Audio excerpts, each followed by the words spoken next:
Hi, my name's Alex and I'm from an experience company called Luxury Tastings.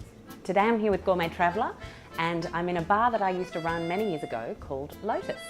I'm going to be doing a drink for you today called the Bloody Mary. Huge fan of making a Mary mix well in advance. If you're going to make cocktails at home, there is absolutely no point in stressing yourself making one at a time for your guests. You have, instead of 4 dashes of Worcestershire, you have 20. Because we're making enough for 5 or 6. Instead of 2 little splashes of a hot sauce or any kind of Tabasco you like, you do 10.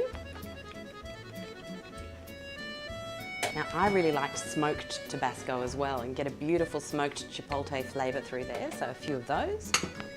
1 whole teaspoon of salt, 1 whole teaspoon of freshly ground pepper, in they go. Lemon juice, I always squeeze everything in advance. 10 mils per drink, so we're going with 50 mils in total. What I'm also going to add is a couple of extra little things.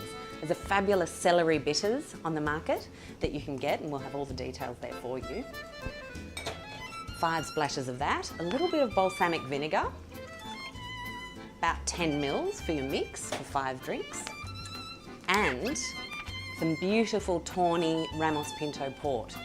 Probably about 30 mils. I like a bit of sweetness to the Bloody Mary coming through the heat and the salt. To me, it gives a much bigger bodied drink. You can of course stick to a little splash of the Essential 4 and some salt and pepper as well. That's absolutely fine. Give it a little mix.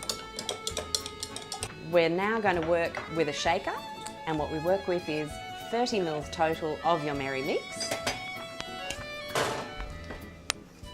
I don't like to make too strong a Bloody Mary, so I'm going to go with 40 mils. But if you like 60 mils in a full double measure, that's absolutely fine. You add your ice until the glass is almost full. You top your tomato juice until it's just about an inch below the surface. And key is we're going to roll this drink. You do not shake tomato juice, you get a really grainy result. So it's a simple procedure. You just move it from one receptacle to the next. And on the 5th roll, landing in the tin, have a little taste. Really important to taste your drinks before you serve them.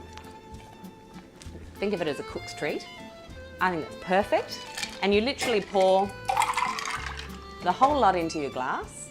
Top it with a little bit of extra fresh ice. It's really important to use more ice than less because you end up with a great drink all the way down that doesn't dilute, get warm and thin in flavour. Now, you could use your little curly celery garnish. Fine, that was the original. You could use a slightly more manicured piece of celery, which I like. And I love cucumber tomato vodka. For me is a sublime match. So I'm going to go with those 2.